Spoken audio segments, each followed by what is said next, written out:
di saluran laring atau pernafasan itu sendiri.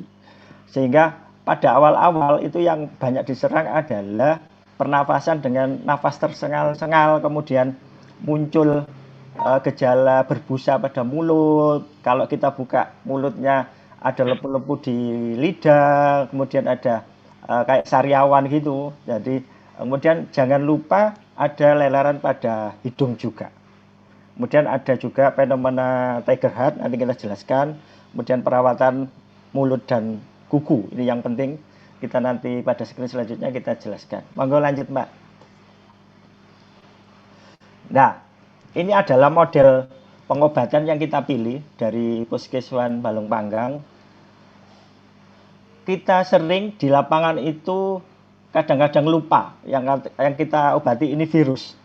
Jadi kita kenceng aja menyelesaikan infeksi sekundernya tapi lupa kalau infeksi utamanya adalah virus. Maka kita pertama tetap harus fokus pada virus. Jadi virus itu bagaimana kita menyelesaikannya dengan meningkatkan imun.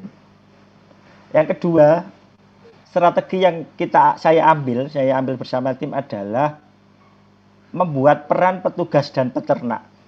Pada awal-awal peran petugas pasti harus lebih dominan karena harus melakukan edukasi, melakukan injeksi pertama, menenangkan peternak, kemudian mengajarkan bagaimana disinfeksi, bagaimana pengobatan oral dan lain-lain. Pada saat semuanya sudah berjalan, peran peternak lebih kita tingkatkan. Dalam artian ketika sapi itu sudah stabil, maka untuk mengurangi beban dari petugas yang terbatas dan secara fisik tidak bisa setiap hari ke situ, maka peternak kita arahkan melakukan pengobatan secara oral. Pengobatan oral itu seperti apa nanti kita jelaskan pada screen selanjutnya. Dan ini sangat membantu.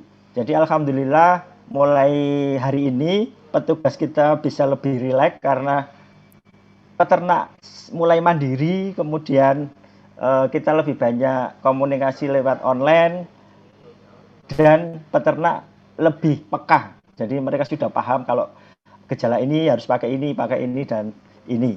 Itu. Kemudian akhirnya akan terjadi keseimbangan peran antara petugas dan peternak. Jadi daerah-daerah kabupaten yang baru yang masih dominan petugas mungkin bisa dilaksanakan strategi ini. Karena apa? Tidak mungkin semua masalah itu kita datangi secara fisik karena keterbatasan tenaga, keterbatasan obat injeksi, kemudian keterbatasan waktu juga.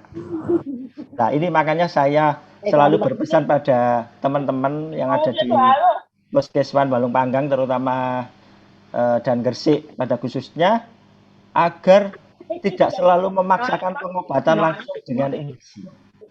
Jadi yang bisa dilakukan secara oral, misalnya untuk menyetabilkan nafsu makan dan meningkatkan imun, kita bisa menggunakan vitamin B-Kom Z yang biasanya ada di apotek itu, atau vitamin B-Kom bolus yang produknya salah satunya saya sebut Medion, itu sangat bagus. Kemudian obat-obatan lain misalnya empon-empon itu juga sangat bagus karena kandungan dari empon-empon itu secara penelitian banyak meningkatkan imun. Nah, dari imun ini nanti keluarlah makrofag yang dihasilkan oleh sel-sel yang berhubungan dengan imunologi untuk membatasi dari replikasi dari virus itu sendiri. Dengan terbatasnya replikasi virus itu sendiri, maka akan bisa berbarengan. Jadi infeksi utamanya virus bisa kita kendalikan, infeksi sekundernya bisa benar-benar kita tekan. Selanjutnya, Mbak. Nah, ini adalah langkah kita untuk membuat obat alternatif ketika keterbatasan di dinas itu ada. Jadi terus terang kami pada awal-awal karena ini kasus baru, maka obat itu di dinas ini hanya bertahan sekitar 1 minggu. Kemudian dibantu dari dinas provinsi bertahan 1 minggu lagi. Kemudian dibantu dari PDAI bertahan 1 minggu. Kemudian dibantu dari FK UNER bertahan 1 minggu. Kemudian saya berpikir ini nggak bisa kan ini kalau kita bergerak terus seperti ini karena pasti suatu saat kehabisan obat. Hah? Akhirnya saya memutuskan untuk membuat larutan borat itu untuk pengobatan mulut dan alhamdulillah itu hasilnya bagus. Kemudian saya evaluasi lagi larutan borat itu saya modifikasi lagi, saya tambahkan beberapa item seperti vitamin C, kemudian vitamin ADE yang sesuai fungsinya, yaitu vitamin C meningkatkan imun, vitamin E nanti mempercepat pertumbuhan epitel pada bagian mulut terutama, dan adanya zinc. Jadi saya tambahkan juga zinc untuk meningkatkan imunnya. Dan alhamdulillah itu responnya sangat bagus. Jadi obat-obat mulut yang saya buat untuk terapi mulut itu di sini sangat sangat diminati oleh para peternak. Nah, itu biasanya saya ada yang saya gratiskan biasanya pada hari Jumat, ikut Jumat Berkah. Kemudian kita jual juga agar ini tetap berputar uangnya dan bisa membantu yang lain. Kita agendakan dengan harga yang terjangkau. Dan itu lebih lebih membantu. Begitu juga dengan obat-obatan untuk semprot kuku, salep kuku yang kalau kita beli misalnya, maaf saya sebut nama Limoxin spray itu sekitar 130.000. Kalau kita buat sendiri, kita jual itu harganya cuma 15.000. Jadi itu tips-tips dari saya agar peternak ini tetap bergairah. Kenapa saya fokus pada obat obat untuk mulut? Karena pertama ketika sapi itu sudah mulai makan, maka semangat dari peternak itu muncul lagi. Peternak itu paling sedih, paling ngedrop kalau sapinya tidak mau makan sama sekali. Itu dia pasti sangat-sangat secara psikologis sangat drop. Nah, kalau pakai cairan ini biasanya di hari kedua, di hari ketiga mulai makan dan nanti maksimal pada hari kelima. Cairan ini juga bisa disemprotkan ke hidung. Jadi luka-luka di hidung cepat juga kering. Nah, ini yang selanjutnya adalah edukasi. Edukasi ini sangat penting karena masyarakat itu banyak mendapatkan info-info yang sering keliru, terutama pengobatan. Misalnya, info yang sangat keliru adalah pemakaian formalin untuk kaki. Saya pernah menemui peternak saya itu formalin utuh tanpa dicairkan lagi itu langsung disemprotkan pada kaki dari sapi. Akibatnya apa? Sapinya kakinya kaku, nggak bisa bergerak. Yang ketiga, kalau pengeceran formalin itu salah, itu kuku-kuku akan lebih cepat untuk lepas. Jadi saya sendiri sangat tidak menganjurkan pemakaian formalin pada kaki. Kalaupun terpaksa, harusnya konsentrasinya hanya sekitar 1%-an. Itu pun kalau terpaksa. Kemudian tadi optimalkan potensi obat lokal. Ini obat-obatan yang bisa ada di sekitar kita, misalnya asam borat, misalnya temulawak, temu ireng, kemudian kunir dan lain-lain yang alhamdulillah itu bisa efektif. Nah, bagaimana menghadapi ketika peternak ini tidak mau melakukan ini? Saya sediakan. Jadi kebetulan saya itu punya toko. Jadi kalau mereka nggak mau membuat misalnya jamu empon-empon, nggak mau membuat cairan seperti itu, silakan beli di toko saya dengan harga terjangkau. Gitu.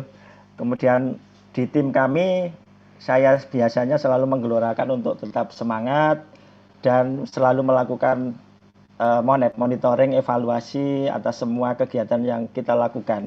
Saya biasanya sering ngobrol sama Bu Dr. Niken selaku Kepala UPT Puskesmas Balong Pak Panggang. Budi 5 menit lagi sakit nggih? Oh iya, lanjut Ya, lanjut. Nanti kita ke pokoknya. Monggo lanjut. ya. Nggih, lanjut Mbak. Jadi kita menuju ke pengobatan screen-nya dilanjut Mbak. Selanjutnya Mbak. Nah ini pengobatan fase awal yaitu fase mulut.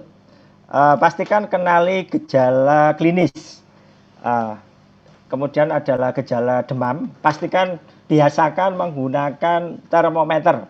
Jadi jangan pakai perasaan kalau menentukan suhu. Termometer itu murah. Kalau yang agak mahal pakai termogan.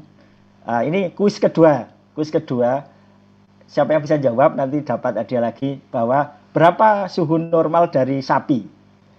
Nah, antara ringnya berapa nanti yang cepat bener saya kasih hadiah. Nah, jangan-jangan nanti petugasnya itu nggak tahu ini suhu sapi yang normal itu berapa, yang abnormal berapa, yang hipotermi berapa, yang hipertermi berapa. Obat berdasarkan simptom, artinya berdasarkan gejala klinisnya. Kalau dia demam ya kita turunkan. Kemudian, nah ini obat cuci mulut tadi, antibiotik yang tepat. Nah ini antibiotik ini masih menjadi perdebatan. Kalau saya pada fase pertama lebih suka pakai golongan tilosin karena tilosin itu drug of choice dari penyakit respirasi. Jadi kalau respirasi itu lebih cepat, lebih bagus. Tapi perlu diingat bahwa fokus kita tetap ke virus. Jadi antibiotik itu cuma supporting obat. Kemudian obat oral. Obat oral ini di awal-awal bisa kita pakai kalaupun kita nggak bisa datang terus, kita bisa pakai paracetamol, bisa pakai vitamin B komset, bisa pakai antibiotik misalnya super tetra itu juga bisa. Kemudian bisa pakai empon-empon tadi. Nah ini selanjutnya obat memelihara kondisi. Obat memelihara kondisi ini lebih saya cenderungkan untuk jamu-jamuan karena mudah didapat dan efeknya bagus. Termasuk bisa membeli B-Komset di apotek atau toko obat lainnya. Ini kenapa saya sarankan untuk menggunakan cairan agar tidak dehidrasi. Biasanya pada awal-awal pengobatan ini, fase yang terberat adalah dehidrasi, yaitu kekurangan energi, terutama pada sapi yang F3, yaitu yang kemurniannya tinggi, jadi sapi-sapi yang besar. Itu sangat-sangat sekali kekurangan dehidrasi dan kekurangan tenaga. Makanya mereka biasanya megap-megap susah berdiri. Dehidrasi ini bisa diatasi misalnya kalau punya waktu bisa nginfus dengan RL atau dextrose. Kemudian bisa juga ditambahkan ATP. ATP ini ada dua jenis, yaitu ada yang injeksi, misalnya saya sebut merek Biosan, Biodin, dan sejenisnya itu. Kemudian ada juga yang bentuk diminumkan. Dari Biosan itu ada ATP yang dalam bentuk cairan yang bisa dicampur dengan air minum. Itu lebih memudahkan. Kemudian probiotik ini saya sarankan karena pada saat pasofiremia itu biasanya eh, bakteri-bakteri yang menguntungkan yang di rumen itu jumlahnya akan ngedrop di kasus-kasus virus itu biasanya begitu sehingga rumen itu tidak bisa bekerja dengan maksimal sehingga sistem digestinya ditakutkan akan berhenti dan itu akan berisiko timbulnya timpani. Ini yang berbahaya perlu diingat. Jadi bisa menggunakan probiotik misalnya EMA atau dibuat sendiri Yakult dan lain-lain. Kemudian ada teori satunya yaitu bisa dijemur. Jadi jemur ini pada waktu jam 9 sampai jam 10-an, jangan dijemur full satu hari. Kenapa dijemur ini mengingatkan kita pada kasus COVID dulu bahwasanya pada jam-jam 9-10 disarankan untuk caring namanya, jadi berjemur. Karena dengan berjemur itu merubah provitamin D menjadi D dan juga bisa mematikan virus-virus yang ada di permukaan. Dan ini saya buktikan beberapa sapi yang melakukan metode ini hasilnya dalam recovery-nya jauh lebih cepat. Tapi jangan dijemur sepanjang hari ya, karena akan menimbulkan dehidrasi lagi. Selanjutnya Mbak, screen selanjutnya Mbak. Nah ini untuk fase kedua. Fase kedua ini biasanya hari kelima ke atas itu muncul lesi luka pada kaki yang agak berat. Nah ini juga akan perlu kita pilih antibiotik yang tepat. Misalnya ini ada perdebatan ini. Jadi ada sebagian ahli itu mengatakan bahwa pemakaian antibiotik golongan beta laktam itu akan menyebabkan toksin pada bakteri yang menghasilkan toksin itu keluar. Jadi beta laktam itu kerjanya adalah mengganggu pembentukan dinding sel dari bakteri itu. Apakah ini benar? Ini perlu diteliti. Karena saya mencoba beberapa kali memakai bakteri preparat yang beta laktam itu aman-aman saja. Biasanya saya barengi dengan dipenhidramin. Tapi kalau mau aman jangan memakai, kalau nggak yakin jangan memakai ini. Pakai yang golongan bakteriostaktik yaitu oksitetrasikline. Tapi tetrasikline biasanya berjalannya agak lambat, terutama yang LA. Jadi kalau kasus-kasus akut malah saya sarankan pakai oksitetrasikline yang short acting. Tapi resikonya setiap hari harus diinjeksi.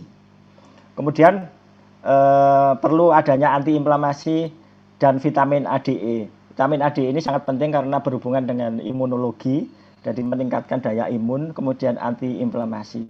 Perlu diingat teman-teman para medis maupun medis, DON itu nggak ada anti-inflamasinya. Kalau jangan baca komposisi dari sulfidon misalnya, itu kandungannya adalah lidokain sama diperidion. Itu adalah pereda rasa sakit dan juga penurun panas. Jadi efek antiinflamasinya itu tidak ada.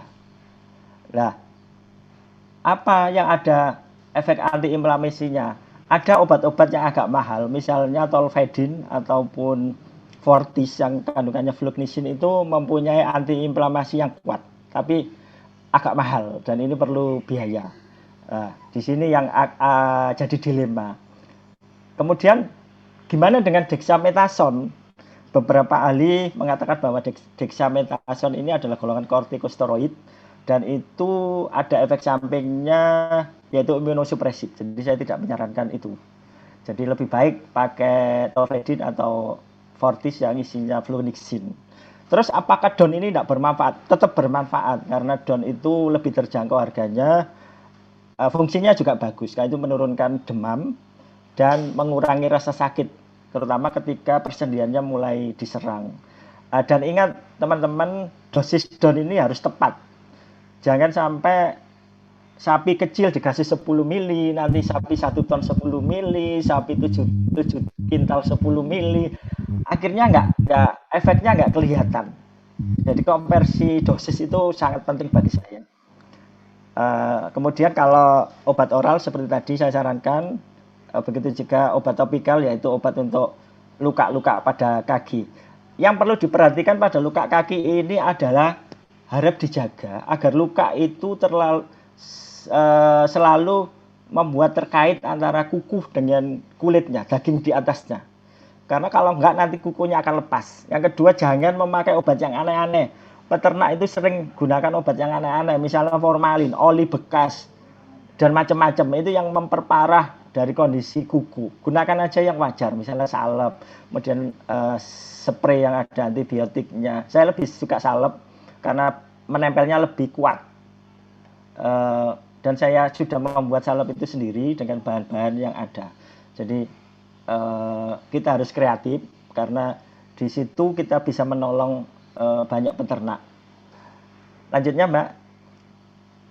Nah, ini yang sering terjadi pada virus PMK bahwa ada fenomena siklus pelana kuda pada virus ini, yaitu kadang-kadang sapi itu sudah stabil, sudah kondisi normal, makan minumnya enak, kemudian berdirinya sudah oke, cuma kakinya kadang-kadang agak sedikit-sedikit pincang, tapi secara umum secara bagus, tapi tiba-tiba kondisinya menurun lagi dengan muncul demam lagi, muncul nggak mau makan lagi. Ini mungkin perlu riset juga nanti, kemungkinan besar adalah karena virus PMK ini berkarakter karier dan bisa bertahan di dalam tubuh sapi itu dalam jangka waktu panjang. Karena ada yang mengatakan sampai 2-3 tahun, maka bisa jadi ketika kondisi sapi itu turun imunitasnya, maka akan timbul gejala lagi. Tapi saya belum bisa memastikan apakah ada fase inkubasi kedua atau gimana. Nah, mungkin itu nanti perlu dilakukan riset. Jadi ini untuk memelihara itu maka diperlukan obat-obat oral, misalnya vitamin, jamu-jamuan sampai benar-benar kondisi sapi itu stabil. Selanjutnya, Mbak. Nah, ini kuku lepas. Kuku lepas ini memang menjadi fenomena yang paling mengkhawatirkan. Walaupun secara presentasi tidak banyak sebenarnya sapi-sapi yang mengalami kuku lepas. Jadi yang faktor pertamanya adalah beban sapi ekstrim. Jadi sapi-sapi yang berat 7 kintal ke atas sampai 1 ton lebih itu memang memiliki resiko gangguan pada kuku yang lebih mengkhawatirkan karena bebannya yang luar biasa. Kemudian perawatan yang salah. Perawatan salah ini ya tadi itu menggunakan berbagai obat yang tidak semestinya. Di Gresik itu ada beberapa sapi yang 1 ton lebih itu alhamdulillah sehat setelah kena PMK dan kukunya tidak lepas. Itu perawatan yang paling bagus adalah tiap pagi orangnya biasanya melakukan pembersihan dengan air hangat, kemudian nanti dilaburi salep atau dispray, dan itu sangat membantu.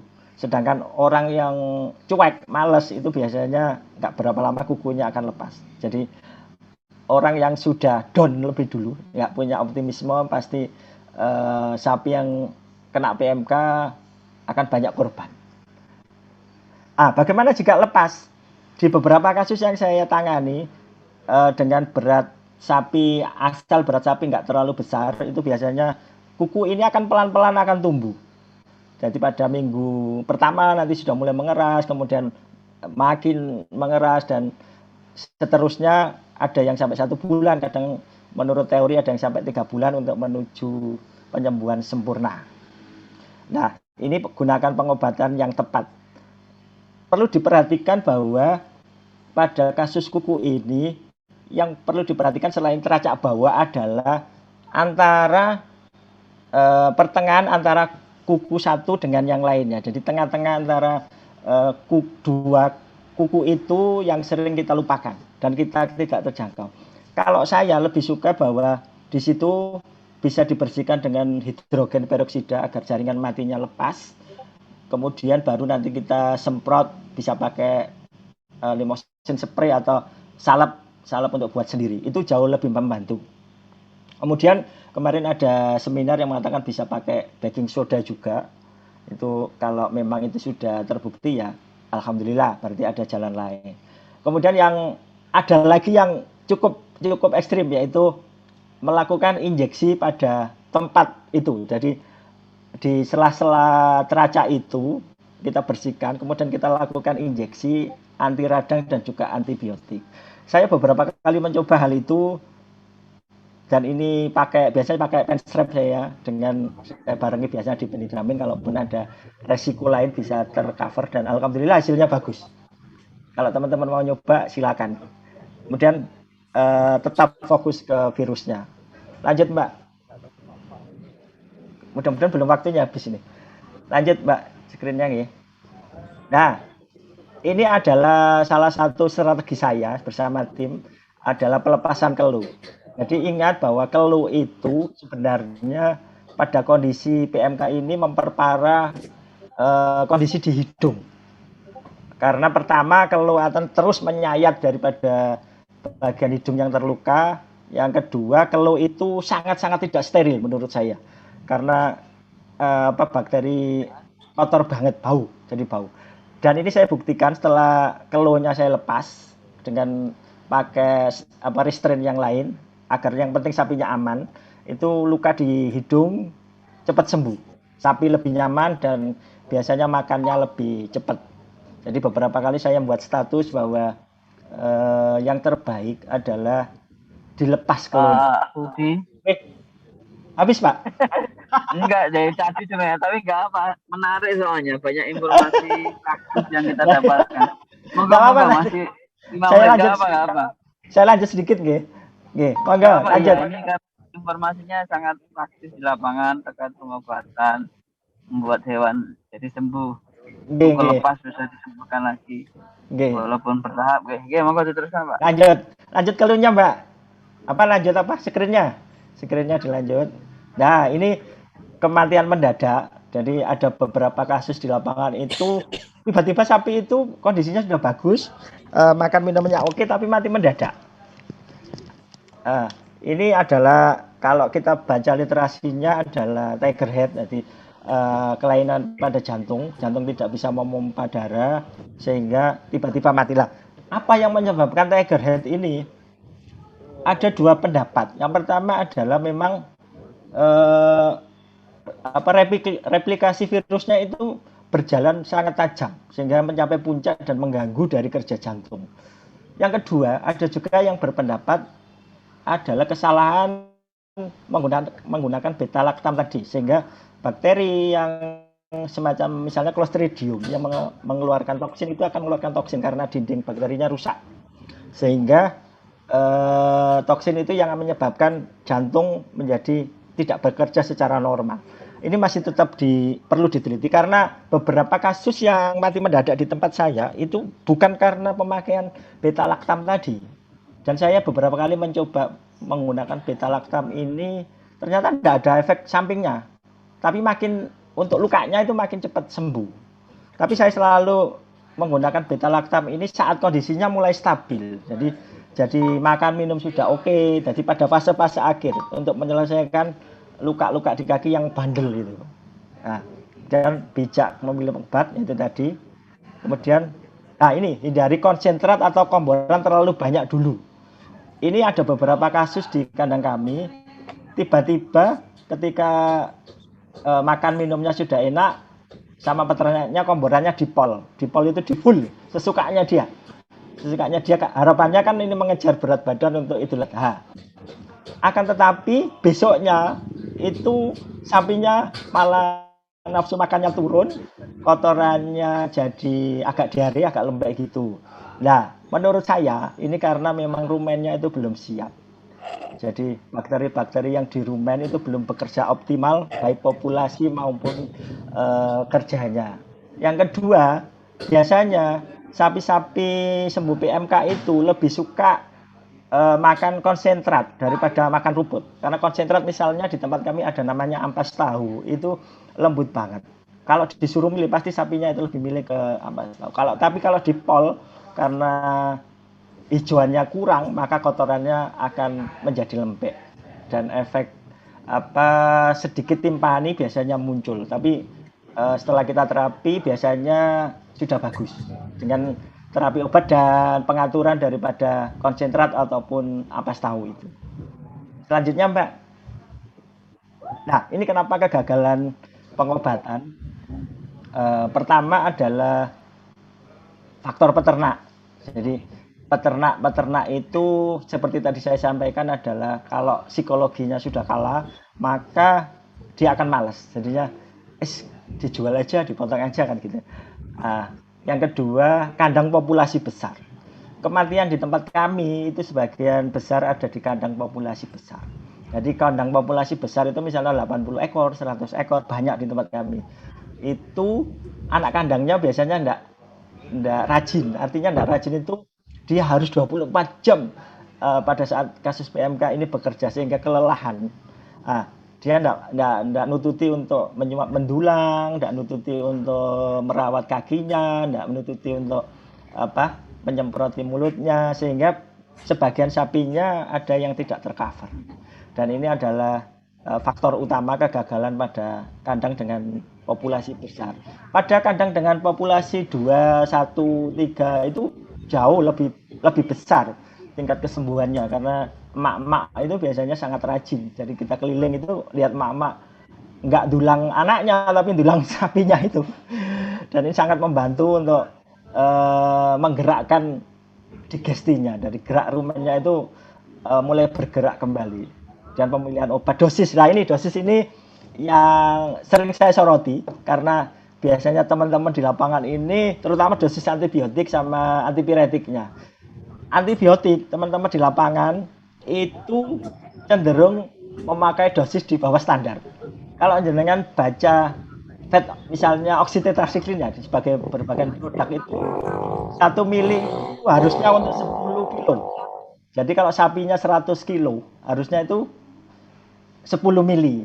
Jadi kalau sapinya sekitar 3 kintal harusnya paling enggak 25 sampai 30 mili. Tapi kan kita enggak.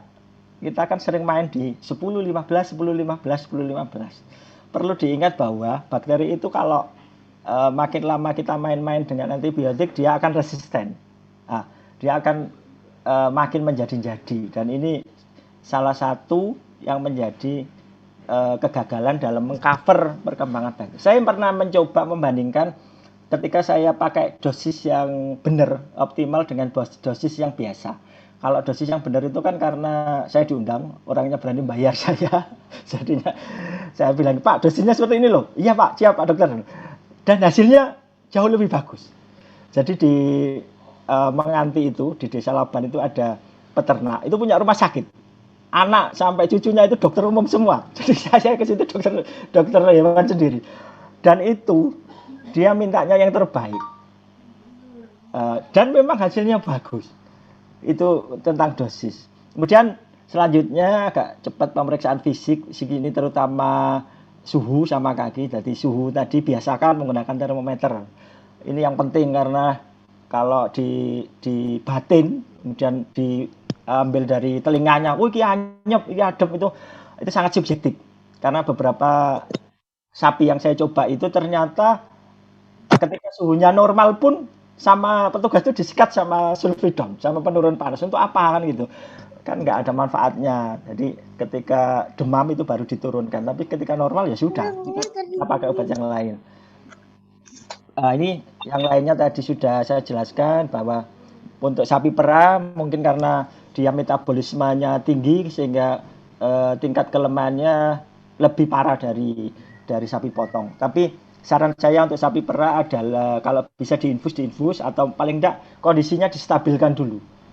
Karena saya melihat sapi-sapi perah itu di Indonesia itu badannya memang kurus-kurus. Jadi secara nutrisi memang dia gak kuat sehingga begitu kena gangguan penyakit PMK ini gampang sekali ngedrop. Itu kelemahannya di Indonesia. Nah, tadi saya tambahin untuk kukunya tadi, kuku itu sangat berhubungan dengan nutrisi. Jadi nutrisinya salah satu misalnya mineral, kemudian protein sehingga perlekatannya tetap kuat dan juga vitamin ADE yang kita injeksikan dari luar. Kemudian apakah vitamin ADE tadi bisa diberikan secara oral? Bisa. Banyak produk yang ada kandungannya vitamin ADE biasanya pada unggas itu yang bisa kita gunakan juga untuk sapi, sama intinya. Dan itu lebih gampang untuk diajarkan ke peternak. Nah, ini sapi perbandingan sapi lokal dan F3 yaitu sapi-sapi besar. Sapi lokal pasti lebih mudah untuk dilakukan pengobatan. Itu karena pertama sapi lokal itu kecil sehingga tidak metabolismenya tidak sehebat sapi-sapi F3. F3 ini sama kalau di ayam itu ayam broiler. Jadi secara alamiah kalau hewan itu ada sisi yang ditingkatkan maka ada sisi yang dirugikan. Pertama misalnya ayam broiler itu. Ayam broiler itu kan pertambahan berat badannya itu yang diutamakan. Tapi pasti dia sisi metabolisme lain, kerja jantung, kerja paru-paru itu pasti kalah. Dan akibatnya sering mati mendadak di ayam broiler. Begitu juga di sapi-sapi besar F3. Nah, itu karena metabolismenya untuk berkembang itu cepat, maka ada sisi lain yaitu imunitas jantung paru yang kalah. Dan perlu diingat teman-teman bahwa sapi yang besar itu memerlukan energi yang besar untuk dia minimal sebagai kebutuhan energi dasarnya. Makanya ketika dia sakit sangat disarankan untuk melakukan misalnya pemberian ATP, pemberian dextrose, kemudian pemberian pakan yang benar. Nah, selanjutnya Mbak. Selanjutnya. Nah, ini yang terakhir dari saya, saran untuk BPVET atau yang lainnya bahwa perlu dilakukan riset secara histopatologi dan virologi. Histopatologi ini saya sarankan karena saya pernah melihat sapi itu ketika dipotong, saya pengen lihat jeroannya itu seperti apa. Selain TGR tadi, bahwasanya ternyata paru-parunya sapi itu mengalami semacam kayak gosong gitu orang Jawa. Jadi dia kayak terbakar gitu. Makanya mungkin itu karena faktor gangguan respirasinya yang sangat berat. Nah, ini perlu dilakukan riset apakah memang PMK ini selain menyerang jantung yang utama yaitu TGR tadi, target organnya apakah juga sudah berubah mulai ke paru-paru. Jadi kalau teori-teori sebelumnya adalah berdasarkan penyakit PMK masa lalu. Itu loh PMK itu loh sapi. Kemudian perlu dilakukan PCR pada sapi yang sembuh secara gejala klinis. Nah, ini kemarin kita sempat berdebat bahwasanya sembuh secara klinis itu ternyata tidak bisa jadi jaminan. Jadi ketika saya bertanya pada profesor di UNER, enggak bisa, itu harus ada PCR yang menyatakan dia sembuh secara laboratorium. Itu aja yang bisa saya sampaikan, mudah-mudahan bermanfaat. Kalau nanti ada pertanyaan kami persilakan. Saya kembalikan ke Pak Indra. Assalamualaikum warahmatullahi wabarakatuh. Izin Pak Dir. Lanjut. Baik Pak Budi, terima kasih banyak. Aduh, ini informasinya luar biasa ya. Saya bisa mendengar langsung pengalaman beliau. Tentunya saya yang sangat kagumi tadi, Pak Budi ini masih mempertimbangkan aspek teknis dan teoritis ya. Jadi setiap sebelum melakukan kebijakan, Pak Budi, dari penjelasan Pak Budi sangat kita sangat tahu sekali bahwa Pak Budi ini menguasai tidak hanya praktek tapi juga teori, sehingga dari apa yang disampaikan tadi kita tahu dasarnya, dan ternyata apa yang ada di teori dipraktekkan di lapangan ternyata membantu juga pemulihan sapi yang terinfeksi PMK. Nah, pembicara kedua kita tadi sengaja saya biarkan, mohon maaf para peserta audiens, saya sengaja biarkan Pak Budi sampai hampir 1 jam ya, jadi 40 menit, tapi nggak apa, kita menambahkan banyak sekali informasi dari Pak Budi. Kemudian pembicara kedua kita langsung, jadi nanti pertanyaan langsung kita jawab bareng-bareng aja, karena nanti kalau dijawab sekarang nanti bisa tambah 1 jam lagi Pak Budi ya. Baik, kemudian yang kedua, sebelum nanti yang ketiga, yang kedua ini adalah Dr. Hewan Januartono. Ya, beliau adalah dosen di Fakultas Kedokteran Hewan Universitas Gajah Mada.